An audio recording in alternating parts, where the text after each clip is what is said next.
সালাম কখন ফিরবো, ইমামের সাথে সাথে নাকি ইমাম দুই দিকে সালাম ফিরিয়ে শেষ করলে তখন? এই বিষয়টিতে দুটো মত রয়েছে।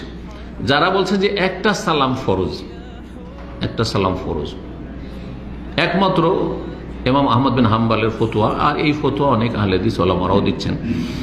তো এক সালাম ফরজ, ডান দিয়ে আসসালামু আলাইকুম রহমতুল্লাহ, এই একটা সালাম ফরজ, দ্বিতীয় সালাম সুন্নাত। যাদের কাছে দ্বিতীয় সালাম সুন্নাত, এক সালাম ফিরার পরে সালাম ফিরতে পারে, এক সালাম ফিরার পরে সালাম ফিরতে পারেন, এক সালাম ফিরার পরে উঠেও যেতে পারেন। যেমন আহলে হাদিস মসজিদগুলোতে কিন্তু ইন্ডিয়া বাংলাদেশে এইরকমই করে।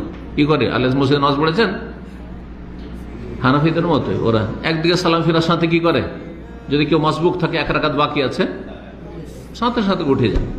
কিন্তু সৌদি আরব সাধারণত করে না, খুব কম।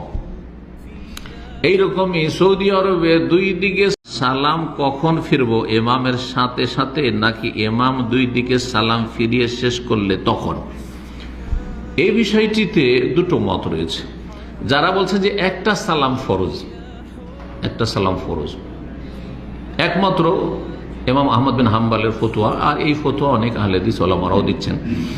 তো এক সালাম ফরজ, ডান দিয়ে আসসালামু আলাইকুম রহমতুল্লাহ, এই একটা সালাম ফরজ, দ্বিতীয় সালাম সুন্নাত।